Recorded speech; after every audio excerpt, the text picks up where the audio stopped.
গল্পের শুরুতে দেখা যায় দুটি যুদ্ধবিমান উঠছিল, যাদের পেছনে ধাওয়া করেছিল শত্রুপক্ষের মিসাইল। এক পর্যায়ে মিসাইল লেগে একটি যুদ্ধবিমানের এক পাশ ডিস্ট্রয় হয়ে যায়। যুদ্ধবিমান দুটির পাইলটরা মাটিতে পড়ে যায়। একজন পাইলট জ্ঞান হারিয়ে ফেলে, তার নাম সিনক্লেয়ার। শর্টে তাকে বলা হয় সিল্ক। যাই হোক, তাকে জন ডেকে জ্ঞান ফেরায়। ঠিক তখনই শত্রুপক্ষরা ঘিরে নেয় তাকে চারপাশ দিয়ে। তখন অন্য পাইলট জন উঠে তাদেরকে মারতে যাবে, তখনই শত্রুরা তাকে লক্ষ্য করে গুলি চালায়। এই শত্রুরা হলো রুশ। এরপর সিনকের দিকে এগিয়ে আসে, সে বেঁচে আছে কিনা দেখতে যায়, কিন্তু তখনই সিনক তাকে গুলি করে দেয়। এরপর বেশ কিছু সময় ধরে গোলাবারুদ চলে। এক সময় সিনকের রিভলভারের গুলি শেষ হয়ে যায়। গুলি শেষ হয়ে গেলে শত্রু দলের একজন তরবারি নিয়ে ছুটে আসতে থাকে তার দিকে। জন তাকে লক্ষ্য করে গুলি করে এবং তার কিছু সময় বাদে জনও মারা যায়। তারপর সিনক সাহায্যের আশায় সামনে এগোতে থাকে। ঠিক তখনই সে দেখতে পায় রুশেরা দুটি গাড়ি নিয়ে তার পেছনে ছুটে আসছে। সেটা দেখে সিনক পালাতে থাকে এবং অনেক পুরনো দরজা, যেটা কিনা অনেক দিন থেকে বন্ধ, সেখানে চলে আসে। এরপর রুশেরাও সেখানে চলে আসে এবং সেখানেও অনেক সময় ধরে যুদ্ধ হয়। একটা সময় সিনক দেখতে পায় তার দিকে লক্ষ্য করে মিসাইল ছোড়া হচ্ছে। তখনই সেখান থেকে সরে যায়। মিসাইলের আঘাতে সেই পুরনো দরজায় তালা ভেঙে যায়। এরপর সিনক তার ভেতরে প্রবেশ করে এবং নিচে তাকিয়ে দেখতে পায় অনেকটা গভীর ভূগর্তের মতো। সিনক তখন ভাবে এখান দিয়ে যদি পালিয়ে যাবার রাস্তা খুঁজে পায়। তাই সে সামনে এগিয়ে যেতে থাকে এবং সিঁড়ি বেয়ে নিচে নেমে আসে। এরপর সিনক বাইরে বেরোনোর রাস্তা খুঁজতে থাকে এবং যেতে যেতে এমন একটি জায়গায় এসে পৌঁছায় যেটা কিনা খুবই ভয়ানক আর বিদঘুটে অন্ধকার। এই জায়গাটা দেখে মনে হচ্ছে একটি গুপ্ত ল্যাব। তো এখানে সিনক কিছু কাগজপত্র দেখতে পায়, যেগুলো টেবিলের ওপর অগোছালোভাবে দেখা যায়। অন্যদিকে শত্রুপক্ষেরাও নিচে নেমে আসতে থাকে এবং তার পিছু নেয় আর সেই ল্যাবের ভেতরে প্রবেশ করে। এখান থেকে শুরু হয় ভয়ঙ্কর রাক্ষসের আক্রমণ। অন্যদিকে সিনক ছড়িয়ে ছিটিয়ে পড়ে থাকা কাগজের ওপর একটি পেনড্রাইভ দেখতে পায়। এরপর সিনক সেখান থেকে বেরিয়ে আসে। তখনই শত্রুপক্ষরা তাকে দেখে নেয় আর বলে, তুমি স্যারেন্ডার করে দাও, আমরা তোমাকে ছেড়ে দেব। কিন্তু আলোটা ফেলে দিয়ে সিনক সেখান থেকে পালিয়ে যায়। এরপর শত্রুপক্ষরা যখন সিনকের খোঁজ করছিল, তখন দেখা যায় একটি ডেড বডির মুখে চারকোল মাস্ক লাগানো ছিল। সেটা দেখে শত্রুপক্ষের এক সদস্য একটু অবাক হয়ে দেখতে থাকে এবং পরে আরেকজন সদস্য ল্যাবের আলো জ্বেলে দেয় আর তারা আরও বেশি অবাক হয়ে যায়, কারণ 7 থেকে 8 ফুট লম্বা এক একটি ডেড বডির আকার। কতগুলো বডি কাচের সিলিন্ডারের ভেতরে আটকানো ছিল, কিন্তু গোলাবারুদ শুরু হওয়ার কাচের সিলিন্ডার ভেঙে বাইরে বেরিয়ে আসে সেই পচা গলা ডেড বডি। গুলি করতে গিয়ে সিনক পচা গলা ডেড বডির ওপর পড়ে যায়। সে লুকিয়ে ছিল একটি পিলারের পাশে। হঠাৎ তার চোখ পড়ে একটি ড্রেন। তখন সে ড্রেনের মধ্যে প্রবেশ করে এবং তার মধ্যে দিয়ে বের হতে থাকে। অন্যদিকে শত্রুরা সিনকের খোঁজ করতে থাকে আর বলে, ভালো করে খোঁজো, পালিয়ে না যায়। শত্রুপক্ষের এক একজন সদস্য এক এক দিকে চলে যায় আর একজন ল্যাবের মধ্যেই থেকে যায়। কিছু সময় সেখানে দাঁড়িয়ে থাকার পর একটি প্লাস্টিক দিয়ে বডিটা ঢেকে দিয়ে লোকটি এদিক ওদিক ঘোরাঘুরি করতে থাকে। কিছু একটা মনে হতে পেছনে ঘুরে দেখে সেই ডেড বডিটি জীবিত হয়ে দাঁড়িয়ে আছে ভয়ঙ্কর রাক্ষসের রূপে। রাক্ষসটি চোখের নিমেষে লোকটিকে মেরে ফেলে। তৎক্ষণাৎ সিনক ওপরে ওঠার রাস্তা খুঁজে পায়, কিন্তু শত্রুপক্ষের আর একজন সদস্য সিনককে দেখে ফেলে আর বলে, নড়বে না, তুমি আমাদের জালে ফেসে গিয়েছো। তখনই আর একজন বলে, মালিক, এখানে ভয়ঙ্কর রাক্ষস। এ কথা শোনা মাত্রই মালিক পেছনে তাকায়। ঠিক সেই সময় সিনক বারুদের মতো কিছু একটা বের করে এবং শত্রুপক্ষের ওই সদস্যের বুকে মারে আর সে সেখানেই মারা যায়। তখন সিনক ওখান থেকে ওপরে উঠে যায়, কিন্তু সিঁড়ি থেকে একজন তার পা টেনে ধরে। তখনই এক রাক্ষস ওই লোকটিকে মেরে ফেলে। সেটা দেখে সিনক তাড়াতাড়ি পালাতে চেষ্টা করে, তবুও রাক্ষসটি সিনকের পেটে একটা আঁচড় বসিয়ে দেয়। সিনক অনেক কষ্টে বাইরে বেরিয়ে আসে এবং সেখান থেকে পালিয়ে যায়, কিন্তু ক্ষত নিয়ে বেশি দূর যেতে পারে না। তখন একটি আর্মি গাড়ির সাথে তার দেখা হয় আর তারা বলে, তুমি এখন সেফ আছো, ভয়ের, এবং তাকে ক্যাম্পে নিয়ে যায়। সিনক মেজরের কাছে গিয়ে তার সাথে ঘটে যাওয়া সমস্ত কিছু খুলে বলে, কিন্তু মেজর সেই সব কথা বিশ্বাস না করে বরং তাকে বলে, তুমি যাদের সাথে যুদ্ধ করেছো তারা আসলে মানুষ রাক্ষস রূপে ধরে আছে। ঠিক তখনই সেখানে সার্জেন্ট টম হুক চলে আসে আর বলে, আমাদের ব্রিটিশ সেনা একজন আতঙ্কবাদীকে ধরে এনেছে। এরপর সিনকের ক্ষতস্থান পরিষ্কার করে বিলস ব্যান্ডেজ করে দেয়। তখন সেখানে টম এসে বলে, সিনক, তুমি যে ব্যাংকারের কথা বলেছিলে, আমি সেটা কোনো স্যাটেলাইটে বা কোনো ম্যাপেও পাইনি। সিনক তখন বলে, কিন্তু বাংকার তো ওখানেই আছে, তবে অনেক দিন ধরে আছে। তার লকারটাও অনেক পুরনো।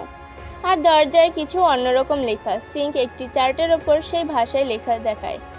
তখন সেই আতঙ্কবাদী, যার নাম কবির, সে বলে এটা একটা রুশি ভাষা, এর অর্থ দরজা খুলো না। তখন টম বলে, একটু থামো, যদি এই বাংকার সোভিয়েতে থাকে তাহলে এটা 30 বছরের পুরনো হওয়ার কথা। ব্লিস এই কথা শুনে বলে, কোনো মানুষ এত বছর ধরে ওখানে বেঁচে থাকতে পারে না। কবির তখন বলে, ওগুলো মানুষ নয়। এরপর আস্তে আস্তে রাত নেমে আসে। সেনারা প্রাচীরের চারপাশে পাহারা দিতে শুরু করে।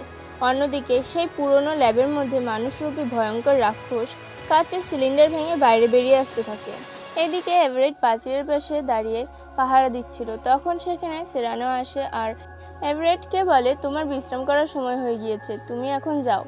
এই বলে সেরানো সেখানে দাঁড়ায় এবং এভারেট নিচে নেমে আসে। কিন্তু কেমন একটা আওয়াজে এভারেট পেছন ফিরে তাকায়, কিন্তু সেখানে কাউকে দেখতে পায় না, এমনকি সেরানোকেও না। এভারেট তখন আবার উপরে উঠে যায় এবং সেরানোকে খুঁজতে খুঁজতে প্রাচীরের হাত রাখে। তখন তার হাতে কিছু একটা লেগে যায়। এরপর একজন সেনা বন্দুক তাক করে কিছুটা দূরে দেখতে পায় মানুষের থেকে আকারে বড় তাদের দিকে ছুটে আসছে। তখন সে ফায়ারিং করতে শুরু করে। তখনই সিঙ্ক বলে, ওই শয়তান এখানে আমাকে ট্র্যাক করে এসেছে। সার্জেন্ট চিৎকার করে বলতে থাকে, সবাই পজিশনে আসো, হুজমেন গেট সামলাও, লাফায়েত ফায়ারিং বন্ধ করো। সেরানো, তুমি আমার সাথে কথা বলো। তখন এভারেট বলে, সেরানোকে কেউ নিয়ে গিয়েছে। এরপর জন সি দূরবীনের সাহায্যে দেখতে পায় খুবই ভয়ঙ্কর চেহারার প্রাণীরা তাদের দিকে ছুটে আসছে। অন্যদিকে রাক্ষস এভারেটকে একটা থাবা মেরে ফেলে দেয়। এরপর প্রচুর পরিমাণে ফায়ারিং হতে থাকে, তবুও সেনারা এদের আটকাতে পারেনি। রাক্ষসগুলো সেনাদের ক্যাম্পে চলে আসে। এরপর আমরা দেখতে পাই রাক্ষস উড়ে এসে মেজরের তাঁবুর মধ্যে পড়ে এবং মেজরের ওপর আক্রমণ শুরু করে। অন্যদিকে রাক্ষসগুলো সমস্ত সেনাদের একের পর এক মারতে থাকে।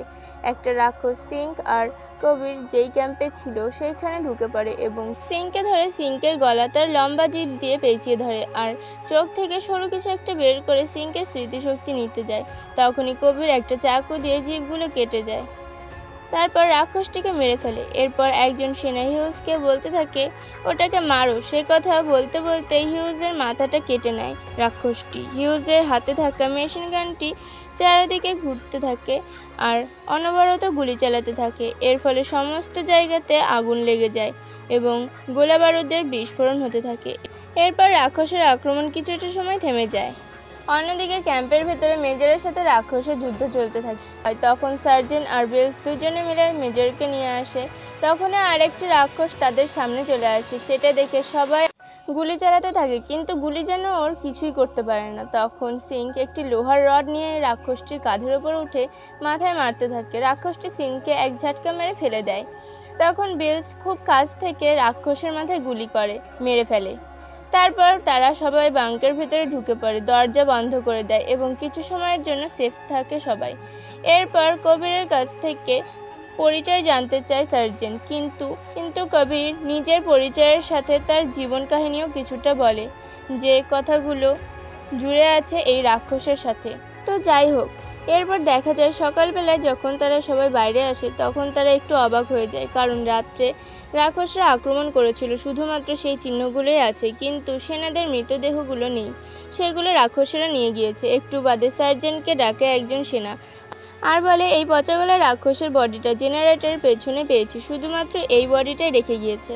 এরপর ডাক্তার রাক্ষসের বডিটা নিয়ে পরীক্ষা করে আর বলে, এর গায়ের চামড়া টায়ারের মতো, এরা আসলে এক ধরনের রক্ত খাওয়া ভ্যাম্পায়ারের মতো ও দাঁত শার্কের মতো। এরপর মেজরের জ্ঞান ফিরে আসে এবং বলে, একটি মহাজাগতিক বস্তু সাইবেরিয়ার উপর পৃথিবীর বায়ুমণ্ডলে প্রবেশ করে আর দুর্ঘটনার শিকার হয়। তখন রুশরা সার্চ করার জন্য একটি টিম পাঠায় এবং তাদের মনে হয় এটা কোনো প্রকারের ট্র্যাপ আর এটার ভেতরে কিছু আছে। তখন সোভিয়েত সরকার এই জিনিসটি নিজেদের কাছে রাখার জন্য সাইবেরিয়ার ওপর আক্রমণ করে বসে। এইসব কথা শেষ হতেই তারা সিদ্ধান্ত নেয় যে তারা সকলে মিলে রাক্ষসদের সাথে মোকাবিলা করবে, অর্থাৎ যুদ্ধ করবে।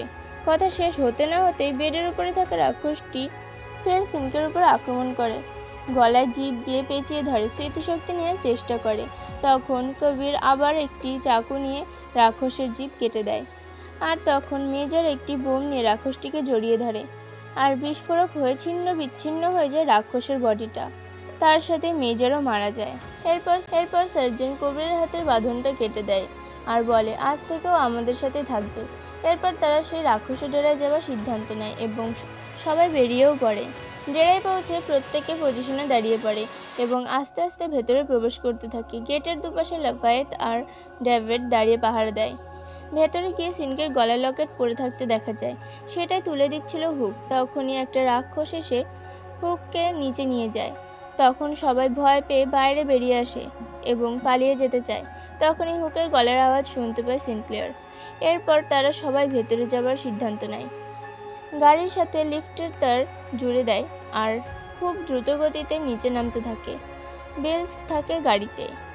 অন্যদিকে রাক্ষসটি যে মৃতদেহগুলো এনেছিল সেগুলো ছিঁড়ে ছিঁড়ে খাচ্ছিল। হুকের ওঠার আওয়াজ পেয়েই আবার তার উপর আক্রমণ করে। তখন রাক্ষসের জিপটি হুক কামড়ে ছিঁড়ে দেয় আর চাকু দিয়ে কুপিয়ে মেরে ফেলে। অন্যদিকে সিনক্লেয়ার তার সাথীদের নিয়ে ল্যাবের ভেতরে ঢুকে পড়েছে। ওদিকে বিলস সিনক্লেয়ারকে বলে আমাদের কাছে মাত্র 20 মিনিট টাইম আছে।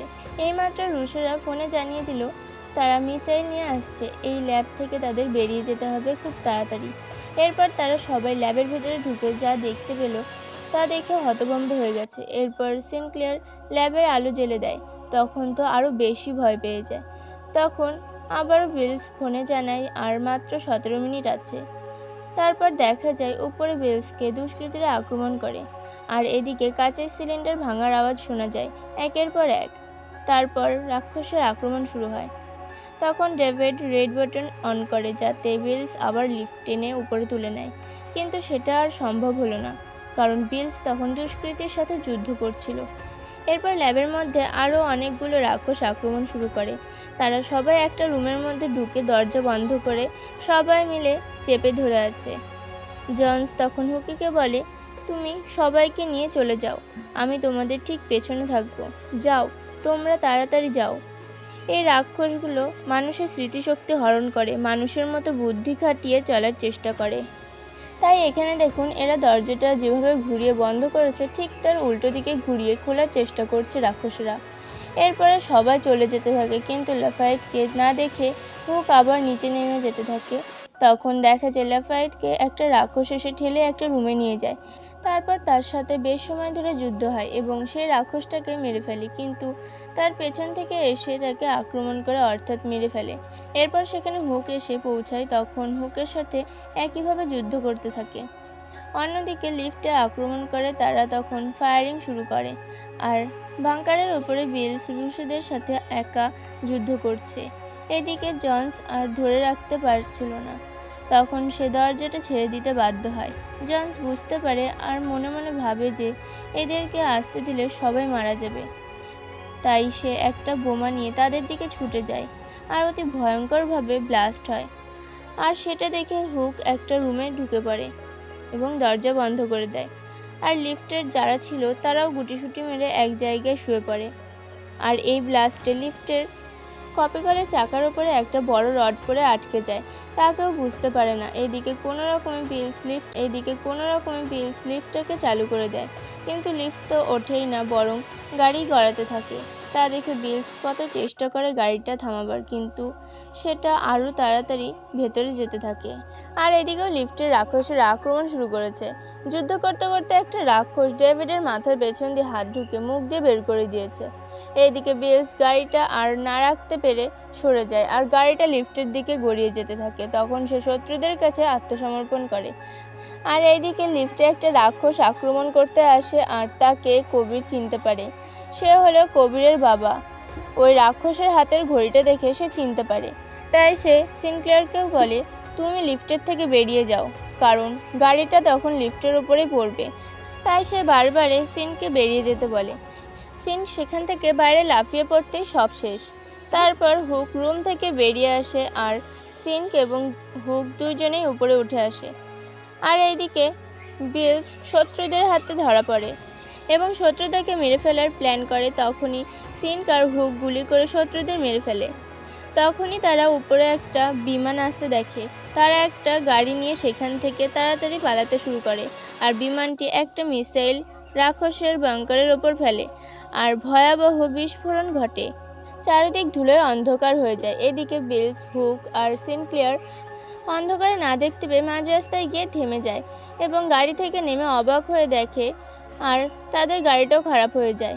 এরপর কিছু শত্রু তাদের ক্যাম্পে ঢুকে কিছু একটা খোঁজ করছিল এবং তাদের মেজরকে কন্ট্যাক্ট করে বলতে থাকে সম্পর্ক ভেঙে গেছে। মেজর বলে তোমরা ফিরে এসো, তখন তারা সেখান থেকে চলে যায়। এই ভয়ঙ্কর মুভিটি এখানেই সমাপ্ত হয়।